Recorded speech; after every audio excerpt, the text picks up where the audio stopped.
ಯಾಕೆ ಈ ತಾರತಮ್ಯ ಅಂತ ರಘು? ದೊಡ್ಡ ಬಲವಾಗಿ ಕೇಳಿ ಬರ್ತಾ ಇದೆ. ಹೌದು, ಈ ತಿಂಗಳ ಎಂಡಿಗೋ ಅಥವಾ ಫೆಬ್ರವರಿ ಫಸ್ಟ್ ವೀಕೋ ಅನುದಾನ ಕೊಡ್ತಾರೆ ಅಂತ ನಾವು ಕೇಳ್ಪಡ್ತಾ ಇದ್ದೀವಿ. ಅದರ ವಿಷಯ ಏನು ಅಂತ ಹೇಳಿದ್ರೆ, ಬರೀ ಕಾಂಗ್ರೆಸ್ ಶಾಸಕರನ್ನ ಚೂಸ್ ಮಾಡಿಕೊಂಡು ಬೇರೆ ಪಾರ್ಟಿ ಶಾಸಕರನ್ನ ಬಿಟ್ಟುಬಿಟ್ಟಿದ್ದಾರೆ. ಇಲ್ಲಿ ಮುಖ್ಯಮಂತ್ರಿ ಅಂತ ಹೇಳಿದ್ರೆ ಪಕ್ಷಕ್ಕೆ ಮುಖ್ಯಮಂತ್ರಿ ಆಗಲ್ಲ, ರಾಜ್ಯಕ್ಕೆ ಮುಖ್ಯಮಂತ್ರಿ ಆಗ್ತಾರೆ, ಸರ್ಕಾರಕ್ಕೆ ಒಬ್ಬರು ಮುಖ್ಯಮಂತ್ರಿ ಅಂತ ಇರ್ತಾರೆ. ಈ ತಾರತಮ್ಯದ ಪ್ಲಾನ್ ನಿಜಾನಾ ಅಂತ? ಖಂಡಿತವಾಗ್ಲೂ ಇಲ್ಲ ರಮಕಾಂತ್. ಯಾಕೆ ಅಂತ ಹೇಳಿದ್ರೆ, ಈಗೇನು ಬಿಜೆಪಿಯವರು ವಿಚಾರವನ್ನು ಎತ್ತುತ್ತಿದ್ದಾರೆ, ವಿರೋಧ ಪಕ್ಷದವರು ಏನು ಈ ಚರ್ಚೆಯನ್ನು ಹೊರಗಡೆ ತರ್ತಾ ಇದ್ದಾರೆ, ಅದು ಭೂತದ ಬಾಯಲ್ಲಿ ಭಗವದ್ಗೀತೆ ಮಾತಾಡ್ದಾಗೆ. ಯಾಕೆ ಅಂತ ಹೇಳಿದ್ರೆ, ಇದು ಏನು ಮಾನ್ಯ ಮುಖ್ಯಮಂತ್ರಿಗಳು ಅವರ ಅನುದಾನ ಅಂತ ಇರ್ತದೆ. ಸೊ ಅಂದ್ರೆ ರಾಜ್ಯ ಸರ್ಕಾರದ ಅನುದಾನ ಬೇರೆ, ಮುಖ್ಯಮಂತ್ರಿಗಳಿಗೆ ಹೇಗೆ ಲೋಕಲ್ ಏರಿಯಾ ಡೆವಲಪ್ಮೆಂಟ್ ಅಂತ MLA MLC ಮತ್ತೆ ಸಂಸದರಿಗೆ ಇರ್ತದೆ, ಹಾಗೆ ಮುಖ್ಯಮಂತ್ರಿಗಳಿಗೆ ಅವ್ರದೊಂದು ಪ್ರಿಯೋರಗೇಟಿವ್ ಆಗಿ ಒಂದಷ್ಟು ಫಂಡ್ ಇರ್ತದೆ.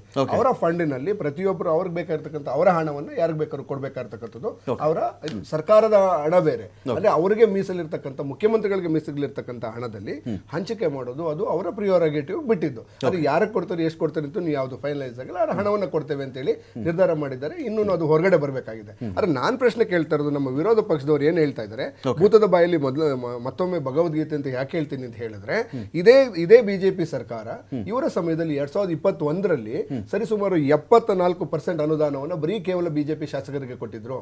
ಅದೇ ರೀತಿ 2022ರಲ್ಲಿ ಹಲವಾರು 1200 ಕೋಟಿಯನ್ನು ಹಂಚಿಕೆ ಮಾಡಿದ್ರು, ಕೇವಲ ಇವರ ಶಾಸಕರುಗಳಿಗೆ ಮಾತ್ರ, ನಾಟ್ ಇವನ್ JDS. ಸೊ ಇದೇ HD ರೇವಣ್ಣ ಅವರು ಮತ್ತೆ ಇದೇ ನಮ್ಮ ದಾಸರಹಳ್ಳಿಯ ಮಾಜಿ ಶಾಸಕರಾದಂತ ಮಂಜುನಾಥ್ ಅವರು ಈಗ ನಮ್ಮ ಪಕ್ಷವನ್ನು ಸೇರ್ಕೊಂಡಿದ್ದಾರೆ. ಕಂಪ್ಲೇಂಟ್ ಮಾಡಿದ್ರು, ನೋಡಿ ನಮ್ಮ ಅನುದಾನ ಕಿತ್ಕೊಂಡಿದ್ದಾರೆ ಅಂತ ಹೇಳಿ. ಬೆಂಗಳೂರಲ್ಲಿರ್ತಕ್ಕಂಥ ಎಲ್ಲಾ ಶಾಸಕರ ಅನುದಾನವನ್ನ ಕಿತ್ಕೊಂಡಿದ್ದಂಥದ್ದು ದೊಡ್ಡ ಕೀರ್ತಿ ಬಿಜೆಪಿ ಸೇರ್ತಕ್ಕಂಥದ್ದು. ಅದು ಸರ್ಕಾರದ ಅನುದಾನ. ಅಂದ್ರೆ ಈಗ ನಾವೇನ್ ಮಾತಾಡ್ತಾ ಇದ್ದೀವಿ, ಮೊನ್ನೆ ಮುಖ್ಯಮಂತ್ರಿಗಳು ಏನ್ ಮಾತಾಡ್ತಾ ಇದ್ದಾರೆ, ಅದು ಕೊಡ್ತೀನಿ ಅಂತ ಹೇಳಿದ್ದಾರೆ. ಅದು ಅವರ ವೈಯಕ್ತಿಕ ಅಕೌಂಟ್ ಅಲ್ಲಿ ಇರ್ತಕ್ಕಂಥ ಹಣವನ್ನ ಅದು ಯಾರು ಬೇಕಾದ್ರೂ ಕೊಡ್ಬೋದು. ಇಟ್ ಇಸ್ ಇಂಡಿವಿಜುವಲ್ ಇದು. ಆದ್ರೆ ರಾಜ್ಯ ಸರ್ಕಾರದ ಸ್ಕೀಮಿನಲ್ಲಿ, ಅಂದ್ರೆ ಬಜೆಟ್ ಅಲ್ಲಿ ಅಲೋಕೇಟ್ ಮಾಡಿದಂತ ಫಂಡ್ ಅನ್ನ ಕಿತ್ಕೊಂಡಂತ ಮಹತ್ ಕಾರ್ಯ ಮಾಡಿದ್ದು ಬಿಜೆಪಿ ಅವರು. ಇವತ್ತು ಏನು ಯಾವ ನೈತಿಕತೆ ಇಟ್ಕೊಂಡು ತಾವು ಈ ಪ್ರಶ್ನೆಯನ್ನ ಕೇಳ್ತಿದ್ದೀರಿ? ನೀವು ನಿಜವಾಗ್ಲೂ ಮುಖ್ಯಮಂತ್ರಿಯವರ ಅನುದಾನವನ್ನ ತಾವು ಹಂಚಿದಿದ್ರೆ ಪರವಾಗಿಲ್ಲ, ಅದನ್ನು ನಾವು ಪ್ರಶ್ನೆ ಮಾಡೋದಕ್ಕೆ. ಇದು ಮುಖ್ಯಮಂತ್ರಿಯವರ ಪರಮಾಧಿಕಾರ, ಅವ್ರಿಗೆ ಯಾರು ಬೇಕಾದ್ರೂ ಕೊಡ್ತಾರೆ, ಅದು ಅವ್ರು ಬೇಕಾದ್ರೂ, ದಟ್ ಈಸ್ ಹಿಸ್ ಇದನ್. ಆದ್ರೆ ರಾಜ್ಯ ಸರ್ಕಾರದ ಬಜೆಟ್ ಅಲ್ಲಿ ಮಂಡನೆಯಾದಂತ, ಬಜೆಟ್ ಅಲ್ಲಿ ಅಲೋಕೇಟ್ ಆಗಿರ್ತಕ್ಕಂಥ 600 ಕೋಟಿ ಬಜೆಟ್ ಅನ್ನು ಒಬ್ಬರು ಶಾಸಕರಿಗೆ ಸುಮಾರು 70% ವಿರೋಧ ಪಕ್ಷದ ಶಾಸಕರ ಅಕೌಂಟ್ ಇಂದ ನೀವು ವಾಪಸ್ ತೆಗೆದುಕೊಂಡ್ರಲ್ಲ, ಯಾವ ಪುರುಷಾರ್ಥಕ್ಕೆ ತೆಗೆದುಕೊಂಡಿದ್ದೀರಿ? ಮೊನ್ನೆ ಬೊಮ್ಮಾಯಿ ಅವರು ಇವತ್ತೊಂದು ಮಾತು ಹೇಳ್ತಾ ಇದ್ದಾರೆ, ರಾಜ್ಯ ಸರ್ಕಾರದ ಗ್ಯಾರಂಟಿ. ಮುಖ್ಯಮಂತ್ರಿಗಳ ಪರ್ಸನಲ್ ಅಂದ್ರೆ ಯಾವ ತರ ಇದು ನೋಡಿ, ಅಂದ್ರೆ ಈಗ ಹೇಗದು ನೋಡಿ, ಲೋಕಲ್ ಏರಿಯಾ ಡೆವಲಪ್ಮೆಂಟ್ ಫಂಡ್ ಅಂತ ಹೇಳ್ತೇನೆ, ಲೋಕಲ್ ಏರಿಯಾ ಡೆವಲಪ್ಮೆಂಟ್ ಫಂಡ್ ಅಂತ ಇರ್ತದೆ, ಶಾಸಕರ ಅಭಿವೃದ್ಧಿ ನಿಧಿ ಅಂತ ಹೇಳಿ.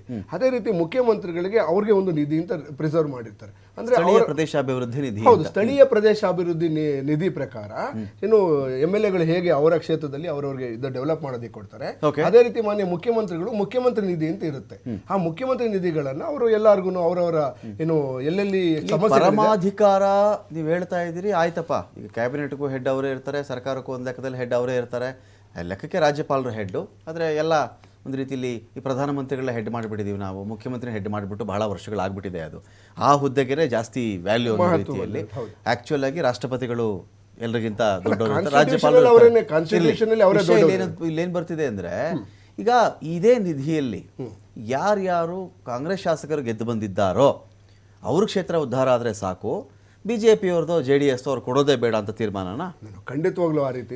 ನಾನು ಹೇಳ್ತಾ ಇದ್ದೀನಿ, ರಾಜ್ಯಕ್ಕೆ ಮುಖ್ಯಮಂತ್ರಿ, ನಿಮ್ಮ ಪಾರ್ಟಿಗೆ ಮುಖ್ಯಮಂತ್ರಿ ಅಲ್ಲ ಅವರು, ಕಾಂಗ್ರೆಸ್ಗೆ ಮುಖ್ಯಮಂತ್ರಿ ಅಲ್ಲ. ನಾನು ಅದನ್ನ ಎಂಡೋರ್ಸ್ ಮಾಡ್ತೇನೆ. ಇವರು ರಾಜ್ಯಕ್ಕೆ ಮುಖ್ಯಮಂತ್ರಿ, 7 ಕೋಟಿ ಕನ್ನಡಿಗರ ಪರವಾಗಿ ನಿಂತಕ್ಕಂಥ ಪ್ರತಿನಿಧಿ ಆಗಿರ್ತಕ್ಕಂಥವ್ರು, 7 ಕೋಟಿ ಕನ್ನಡಿಗರ ಏನು ಸಮಸ್ಯೆಯನ್ನು ಆಲಿಸುವಂತ ಕೆಲಸವನ್ನು ಮನೆ ಮುಖ್ಯಮಂತ್ರಿಗಳು ಮಾಡ್ತಾರೆ.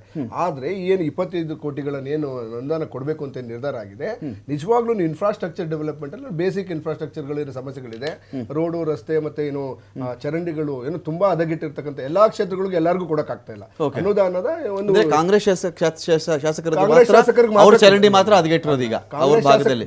ಕಾಂಗ್ರೆಸ್ ಶಾಸಕರಿಗೆ ಮಾತ್ರ ಅಲ್ಲ, ಎಲ್ಲರಿಗೂ ಕೊಡ್ತಾರೆ, ಸೆಲೆಕ್ಟ್ ಮಾಡ್ಕೊಂಡು ಕೊಡ್ತಾರೆ ಎಲ್ಲಿ ಡೆವಲಪ್ ಆಗ್ಬೇಕು. ಅಂದ್ರೆ ನಿಜವಾಗ್ಲೂ ಅವಶ್ಯಕತೆ ಕೊಡ್ತಾ ಇದ್ದಾರೆ ಅವರು, ಎಲ್ಲೆಲ್ಲಿ ಪ್ರಾಬ್ಲಮ್ ಆಗಿದೆಯೋ ರೋಡು ಚರಂಡಿ ಅಲ್ಲಿಗೆ ಅವರು ಹುಡುಕಿ ಕೊಡ್ತಾ ಇದ್ದಾರೆ ಅಂತ. ನೀವು ಡಿಬೇಟ್ ಚರ್ಚೆ ಶುರು ಮಾಡ್ತಾ ನೀವು ಒಂದು ಮಾತು ಹೇಳಿದ್ರಿ, ಇದು ಅನುದಾನನ ಸಮಾಧಾನನ ಅಂತ.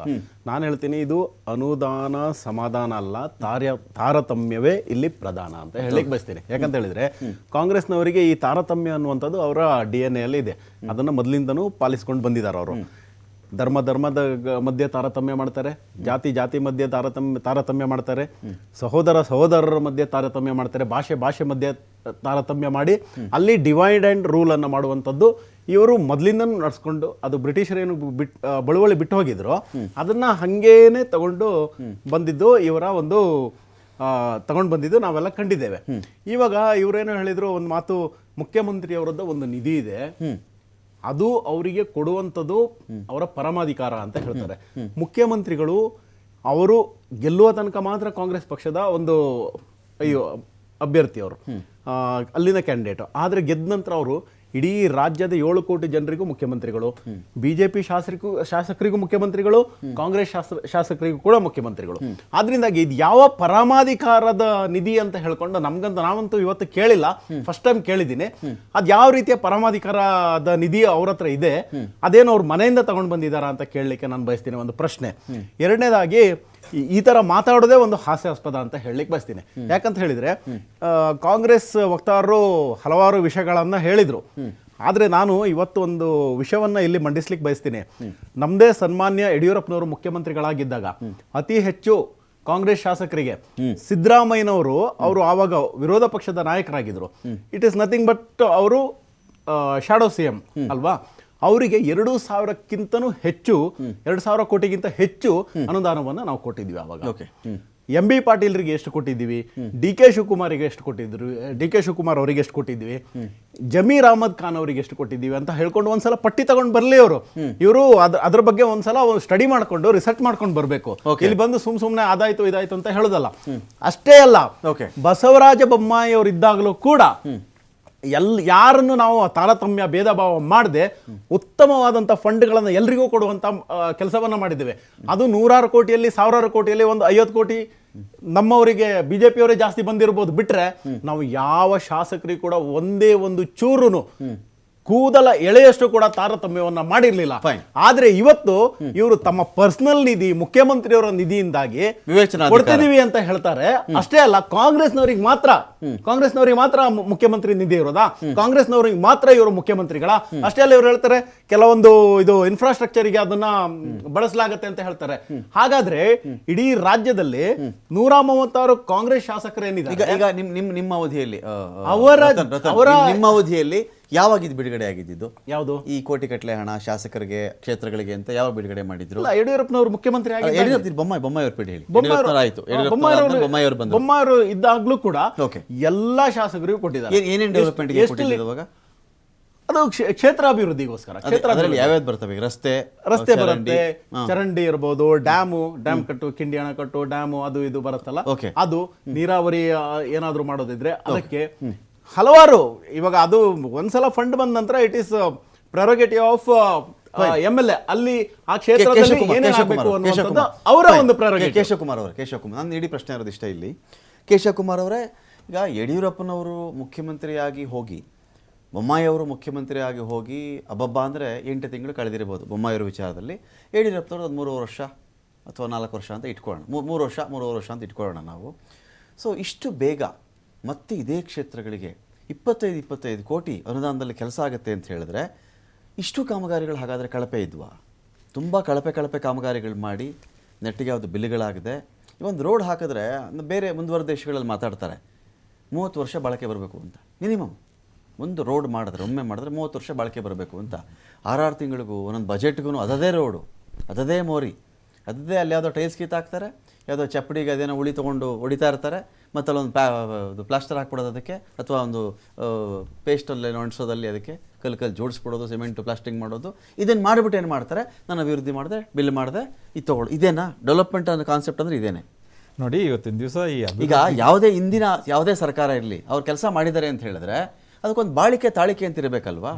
ಅದೇ ನೀವೇನು ಮಾಡಿದ್ರಿ, ನಾನು ರೋಡ್ ಮಾಡಿದೆ, ನೀವೇನು ಮಾಡಿದ್ರಿ, ನಾನು ಚರಂಡಿ ಮಾಡಿದೆ, ನೀವೇನು ಮಾಡಿದ್ರೆ ನಾನು ಮೊರಿ ಕಟ್ತಾ ಇದ್ದೆ, ಮುಗೀತು. ಮತ್ತು ಇವ್ರು ಬಂದರೆ ಅದೇ ಕೆಲಸಕ್ಕೆ ಇವ್ರಿಗೆ ಅನುದಾನ ಅಂದರೆ, ಇದು ನಿಜವಾಗ್ಲೂ ಜನಗಳ ತೆರಿಗೆಯ ದುಡ್ಡಿನ, ಜನಗಳು ಬಳಸಲ್ಪಡುವ ವಿಷಯ ವಸ್ತುಗಳು, ಮೂಲಭೂತ ಸೌಕರ್ಯಗಳ ರಿಪೇರಿನ, ಅಥವಾ ಶಾಸಕರಿಗೆ ಸಮಾಧಾನ ಮಾಡುವ ಧನವ ಅಂತ? ಅದೇ ಶಾಸಕರು ಸಮಾಧಾನ ಮಾಡಲಿಕ್ಕೆ ಮಾಡ್ದಂಗಿದೆ ಇದು. ನೋಡಿ, ಇವಾಗ ನೀವು ಅಭಿವೃದ್ಧಿ ಕಾರ್ಯಗಳ ಬಗ್ಗೆ ಮಾತಾಡ್ತಿದ್ರಿ. ನೋಡಿ, ಕಾಂಟ್ರಾಕ್ಟರ್ಗಳು ಯಾವುದೇ ಒಂದು ಕಾಮಗಾರಿ ಮಾಡಿದ್ರು ಇಷ್ಟು ಪೀರಿಯಡ್ವರೆಗೂ ಅವ್ರು ಅದನ್ನ ಮೇಂಟೈನ್ ಮಾಡೋದು ಒಂದು ಇರುತ್ತೆ, ಅದನ್ನ ಯಾರು ಗಮನಿಸೋದೇ ಇಲ್ಲ. ಯಾಕಂದ್ರೆ ಅವ್ರ ಹತ್ರ ಒಂದು ಸೆಕ್ಯೂರಿಟಿ ಡೆಪಾಸಿಟ್ ಅನ್ನೋದು ಇಟ್ಕೊಂಡಿರ್ತಾರೆ. ಅದು 1 ವರ್ಷ 2 ವರ್ಷ ಆದ್ಮೇಲೆ ರಿಲೀಸ್ ಮಾಡ್ತಾರೆ. ಯಾಕಂದ್ರೆ ಅದ್ರ ಕಳಪೆ ಕಾಮಗಾರಿ ಮಾಡಿದ್ರೆ ಅವರೇ ರಿಪೇರಿ ಮಾಡ್ಬೇಕಾಗಿರುತ್ತೆ, ಅದನ್ನ ಯಾರು ಮಾಡ್ತಾ ಇಲ್ಲ. ಮತ್ತೆ ಇನ್ನೊಂದು, ಇವತ್ತಿನ ದಿವಸ ನಾವು ಇವತ್ತಿನ ದಿವಸ ಈ ಚರ್ಚೆ ಯಾಕೆ ಮಾಡ್ತಾ ಇದೀವಿ, ಸಿದ್ದರಾಮಯ್ಯನವರು ಇತ್ತೀಚೆಗೆ ಕೊಡ್ತಾ ಇದ್ದಾರೆ ಯಾವುದೇ ಒಂದು ಸ್ಟೇಟ್ಮೆಂಟ್ಸ್ ಅಲ್ಲೂ ಒಂದು ಕ್ಲಾರಿಟಿ ಅನ್ನೋದಿಲ್ಲ.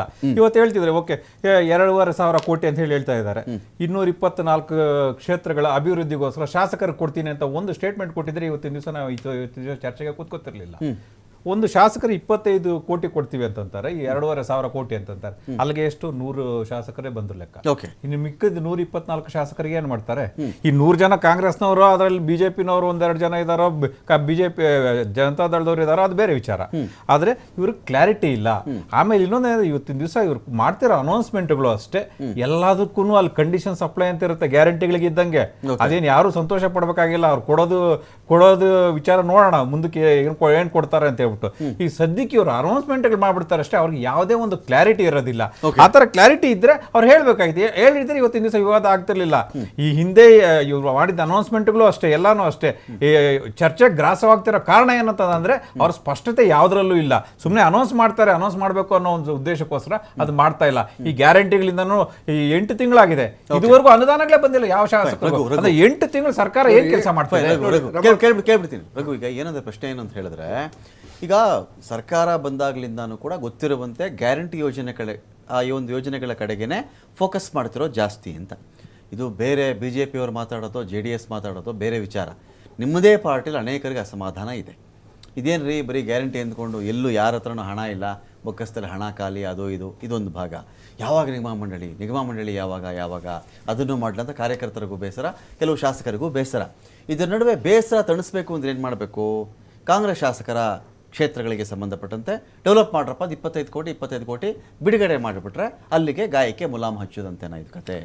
ಖಂಡಿತವಾಗ್ಲೂ ಇಲ್ಲ ರಮಕಾಂತ್. ಎರಡು ವಿಚಾರವನ್ನ ಏನು ತಾವು ನಿಗಮ ಮಂಡಳಿಗಳು ಮತ್ತು ಏನು ನಮ್ಮ ಶಾಸಕರು ಮತ್ತು ಕಾರ್ಯಕರ್ತರು ಅಸಮಾಧಾನಗೊಂಡಿದ್ದಾರೆ ಅಂತ ಹೇಳಿ ನಿಗಮ ಮಂಡಳಿ ಮಾಡ್ತೀವಿ ಅಂತ ಹೇಳಿದ್ರೆ, ನಿಗಮ ಮಂಡಳಿ ಆಲ್ರೆಡಿ ಅನೌನ್ಸ್ ಆಗಿದೆ.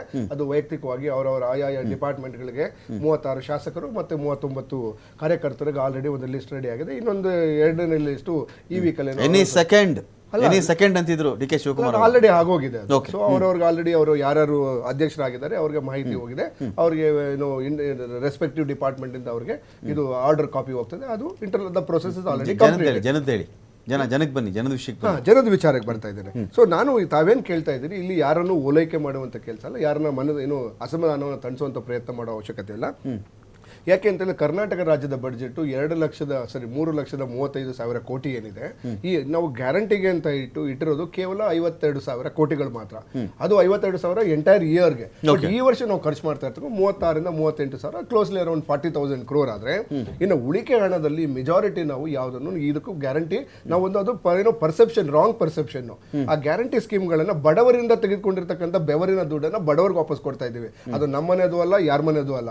ಬಡವರು ಟ್ಯಾಕ್ಸ್ ಕಟ್ಟಿದ್ದಾರೆ, ಪೇಸ್ಟು ಬೆಳ್ಳುಳ್ಳಿ ಈರುಳ್ಳಿ ತಗೊಳ್ಳೋದ್ರಿಂದನೂ ಟ್ಯಾಕ್ಸ್ ಕಟ್ತಾ ಇದ್ದಾರೆ. ಬಡವರು ಏನ್ ಟ್ಯಾಕ್ಸ್ ಕಟ್ಟಿದ್ದಾರೆ, ಅದು ಕಟ್ಟಿರ್ತಕ್ಕಂಥ ಟ್ಯಾಕ್ಸ್ ಅನ್ನ ಮತ್ತೊಮ್ಮೆ ಬಡವರಿಗೆ ಕೊಡ್ತಾ ಇದ್ದಾರೆ ನಮ್ಮ ಸ್ಕೀಮ್ಗಳ ಮುಖಾಂತರ, ಗ್ಯಾರಂಟಿ ಸ್ಕೀಮ್ಗಳ ಮುಖಾಂತರ. ಸೊ ಇನ್ನು ವಿಚಾರಕ್ಕೆ ತಾರತಮ್ಯದ ವಿಚಾರವಾಗಿ ಮಾತಾಡೋದಾದ್ರೆ, ನಾನು ಆಗ್ಲೇ ಕ್ಲಾರಿಫೈ ಮಾಡಿದ್ದೇನೆ, ಮಾನ್ಯ ಮುಖ್ಯಮಂತ್ರಿಗಳ ಏನು ಪರಮಾಧಿಕಾರದಲ್ಲಿ ರಾಜ್ಯಾದ್ಯಂತ ಒಂದು ಈ ಕ್ಷೇತ್ರ ಆ ಕ್ಷೇತ್ರ ಅಂತಲ್ಲ, ರಾಜ್ಯಾದ್ಯಂತ ಎಲ್ಲಿ ಇನ್ಫ್ರಾಸ್ಟ್ರಕ್ಚರ್ ಡೆವಲಪ್ಮೆಂಟ್ ಸಮಸ್ಯೆ ಇದೆ ಅಥವಾ ಎಲ್ಲಿ ಡ್ಯಾಮೇಜ್ಗಳಾಗಿದೆ, ಆಯಾ ಕ್ಷೇತ್ರಗಳಿಗೆ ಅವರು ಕೊಡ್ತಾ ಇರ್ತಕ್ಕಂಥ ಅನುದಾನ ಹೊರತು ಯಾವುದೋ ಕೇವಲ ಏನು ಕಾಂಗ್ರೆಸ್ ಅವರಿಗೆ, JDS ಅವರಿಗೆ, ಬಿಜೆಪಿಗೆ ಅಂತ ಯಾವುದೇ ತಾರತಮ್ಯ ರಘು ಅದರ ಎಲ್ಲೂ ಇಲ್ಲ. ರಘು ಈಗ ನಾವು ಆ ಥರ ಇದ್ದಿದ್ರೆ ನಾವೇ ಖುಷಿ ಪಟ್ಬಿಡ್ತಾ ಇದ್ವಿ, irrespective of the MLA, irrespective of the party. ಇಂಥ ಕಡೆ ರೋಡ್ ಸರಿ ಇಲ್ಲಪ್ಪ, ಅಲ್ಲಿ ದುಡ್ಡು ಕೊಡಿ ಬೇಜಾರಿಲ್ಲ. ಆಗ್ತಿರೋದು 135 ಜನ ಕಾಂಗ್ರೆಸ್ ಶಾಸಕರಿಗೆ ಅನುದಾನ ಅಂದಾಗ ಅವ್ರ ಕ್ಷೇತ್ರಕ್ಕೆ ಮಾತ್ರ ರೋಡ್ ಪ್ರಾಬ್ಲಮ್ ಆಗಿರೋದ ಈಗ? ಅಲ್ಲ, ಅವ್ರ ಕ್ಷೇತ್ರಕ್ಕೆ ಮಾತ್ರ ಅಂತ ಅಲ್ಲ. ಈಗ ನೀವೇ ಅವಾಗಲೇ ಒಂದು ಪ್ರಶ್ನೆ ಕೇಳಿದ್ರಿ. ಈಗ ಒಂದು ಸ್ಟ್ಯಾಟಿಸ್ಟಿಕ್ಸ್ ಹೇಳ್ಬಿಡ್ತೇನೆ.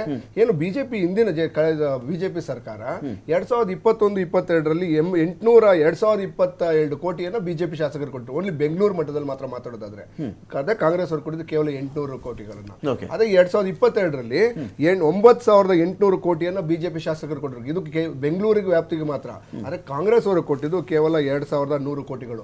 ಅಂದ್ರೆ ಬೆಂಗಳೂರಿನ ಕೇವಲ 28 ಕ್ಷೇತ್ರಗಳಿಗೆ ನಡೆದಿರ್ತಕ್ಕಂಥ ಇಷ್ಟು ಇದನ್ನ ಏನು ತಾರತಮ್ಯವನ್ನ ರಾಜ್ಯಾದ್ಯಂತ ತೆಗೆದುಕೊಂಡ್ರೆ ಆಲ್ಮೋಸ್ಟ್ ಒಂದು 60 to 70% ಕ್ಷೇತ್ರಗಳಿಗೆ ಯಾವ್ದು ಅನುದಾನ ಬೊಮ್ಮಾಯಿ ಅವರು ಮಾತಾಡೋದು ಒಂದು ಮಾತು ಕೇಳಿಸ್ಕೊಂಡ್ರೆ ಅದೇ ಹೇಳ್ತಾರೆ. ಆ ಪಾಯಿಂಟ್ ಬರ್ತಾ ಇದೆ. 2,000 ಕೋಟಿ ನೋಡಿ, ನಾನು ಅನುದಾನವನ್ನ ಯಾರಿಗೂ ಕೊಟ್ಟಿದ್ದೀನಿ, ನಾನು ಇಲ್ಲ ಅಂತ ಅಲ್ಲಗಳಿಲ್ಲ ನಾನು. ಆದರೆ ನಾನು ಕಾಂಗ್ರೆಸ್ನವರಿಗೆ ಸ್ವಲ್ಪ ಕಡಿಮೆ ಕೊಟ್ಟಿರಬಹುದು, ನಾನು ಕೊಡದೇನೆ ಇಲ್ಲ, ತಾರತಮ್ಯ ಮಾಡಿಲ್ಲ. ನಾನು ನಾವು ಕಡಿಮೆ ಕೊಟ್ಟಿರಬಹುದು, ಕೊಟ್ಟೇ ಇಲ್ಲ ಬೊಮ್ಮಾಯಿ ಅವರು ನೋಡಿ. ನೋಡಿ ರಮಾಕಾಂತ್ ಅವರೇ, ಏನು ಬಡ್ಜೆಟ್ ಅಲ್ಲಿ ನಾವು ಬಡ್ಜೆಟ್ 3,35,000 ಕೋಟಿ ಬಡ್ಜೆಟ್ ಅನ್ನು ಅನುದಾನ ಕೊಡ್ತೀವಿ.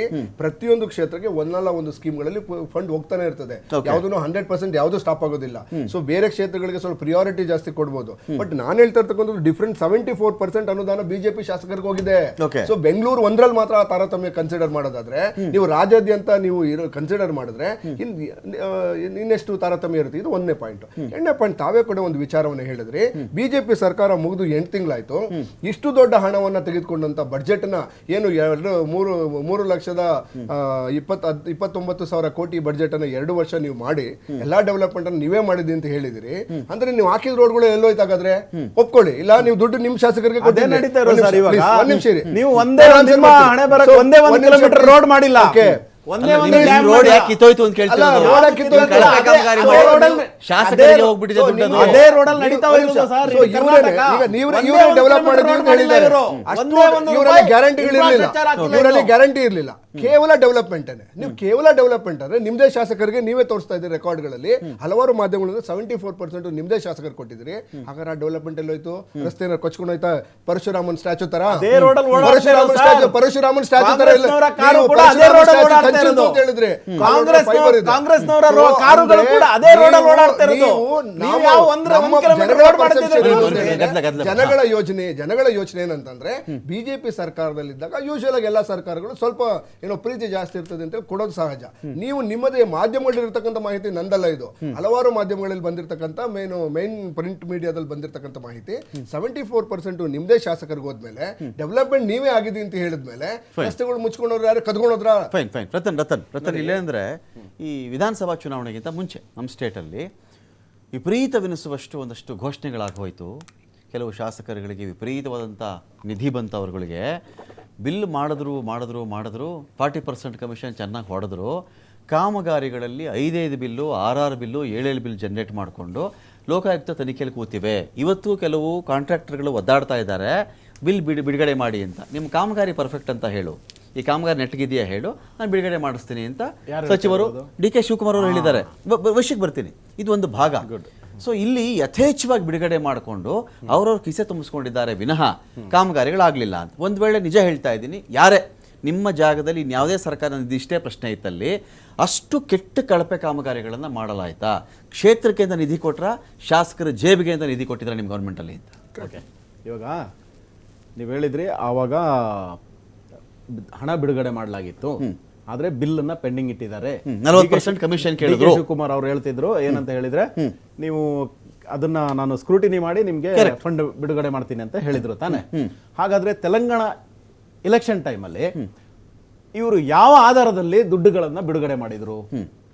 ಆವಾಗ ಅರ್ಜೆಂಟ್ ಏನಿತ್ತು?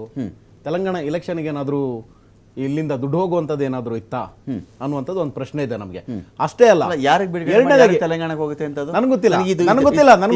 ನನಗೆ ಜನಕ್ಕೆ ಟ್ರ್ಯಾಕ್ ಅರ್ಥ ಆಗ್ಬೇಕ್ರಿ. ಜನಕ್ಕೆ ಅರ್ಥ ಆಗುತ್ತೆ ಬಿಡಿ, ಅವ್ರು ಬಹಳ ತೆಲಂಗಾಣಕ್ಕೂ ಎಲೆಕ್ಷನ್ ದುಡ್ಡು ಬಿಡುಗಡೆಗೂ ಸ್ಕ್ರೂಟಿನಿ ಏನ್ ಮಾಡಿದ್ದಾರೆ, ಯಾವ ಸ್ಕ್ರೂಟಿನಿ ಮಾಡಿದ್ದಾರೆ ಅನ್ನುವಂಥದ್ದು ಅವ್ರು ಹೇಳ್ಬೇಕು ಇವಾಗ. ಆಯ್ತಾ, ಸ್ಕ್ರೂಟಿನಿ ಮಾಡಿ ನಾನು ದುಡ್ಡು ಬಿಡುಗಡೆ ಮಾಡ್ತೀನಿ ಅಂತ ಹೇಳಿದ್ರು, ಎಲ್ಲ ಬಿಲ್ ಅನ್ನ ಪೆಂಡಿಂಗ್ ಮಾಡಿದ್ರು. ಆದ್ರೆ ತೆಲಂಗಾಣ ಎಲೆಕ್ಷನ್ ಟೈಮಲ್ಲಿ ಒಂದು ಏನಾಗಂತಾರೆ, ಸ್ಕ್ರೂಟಿನಿ ಆಗಿದೆಯೋ ಇಲ್ಲೋ ಗೊತ್ತಿಲ್ಲ, ಏನ್ ಸ್ಕ್ರೂಟಿನಿ ಆಗಿದೆಯೋ ಗೊತ್ತಿಲ್ಲ, ಒಂದಿಷ್ಟು ಜನಕ್ಕೆ ಬಿಡುಗಡೆ ಆಗುತ್ತೆ.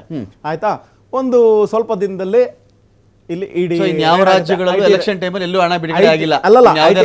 IT ರೇಡ್ ಆಗುತ್ತೆ, ಇದು ಕೋಟಿಗಟ್ಟಲೆಗೆ ಹಣ ಇಲ್ಲಿ ಸಿಕ್ಕಾಕೊಂಡ್ ಬಿಡುತ್ತೆ. IT ಹೇಳ್ತಾ ಒಂದು IT ಹೇಳಿದ್ಯಾ? ನೋ ನಾನು ಹೇಳ್ತಾ ಇರೋದು IT ಬೇಕಲ್ಲ. ಈಗ ತಿಳ್ಕೊಳ್ಳಿ, ನಿಮಗೆ ನೀವು ಪ್ರಶ್ನೆ ಕೇಳಿದ್ರೆ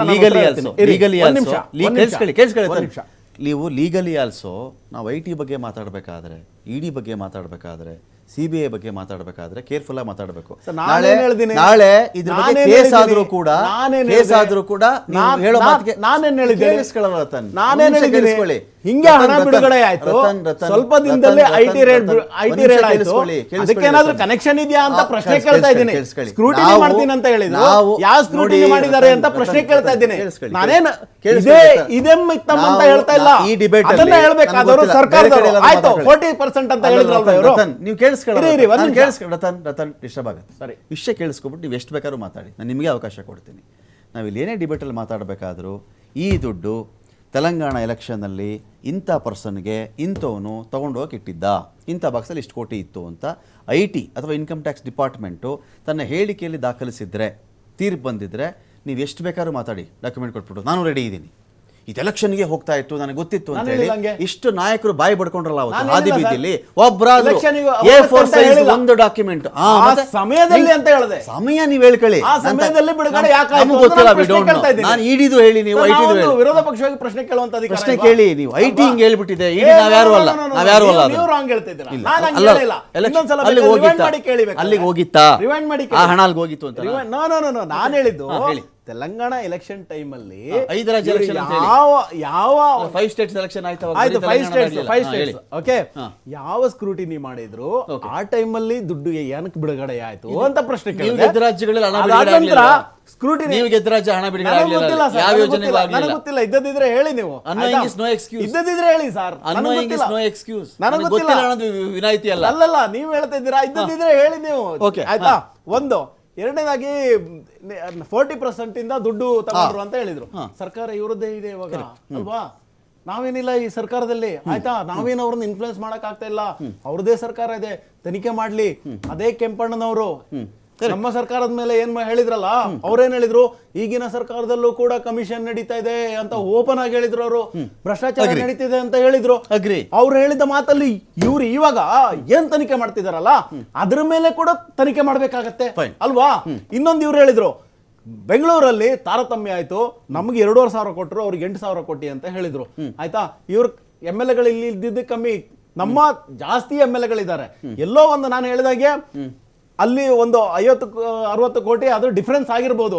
ಆದ್ರೆ ಇವ್ರು MLA ಗಳು ಕಮ್ಮಿ ಇದ್ದಾರೆ. ನಮ್ದು 18 MLA ಗಳು ಇದ್ದಾರೆ ಅನ್ಸುತ್ತೆ ಇಲ್ಲಿ. 17-18 MLA ಗಳು ಇದ್ದಾರೆ. ಅಲ್ಲ ಎಕ್ಸಾಕ್ಟ್ಲಿ ಆಯ್ತಾ? ಇಬ್ರು ಇದು ಜಾಸ್ತಿ MLA ಗಳಿದ್ದಾರೆ. ಆಯ್ತು 2,500 ಅಂದ್ರೂ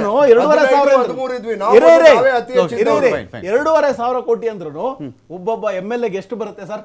ಆದ್ರೆ ಇವರು ಇವಾಗ ₹1 ಬಿಡುಗಡೆ ಮಾಡಿದ್ದಾರೆ 8 ತಿಂಗಳಲ್ಲಿ. ₹1 ಬಿಡುಗಡೆ ಮಾಡಿದಾರ.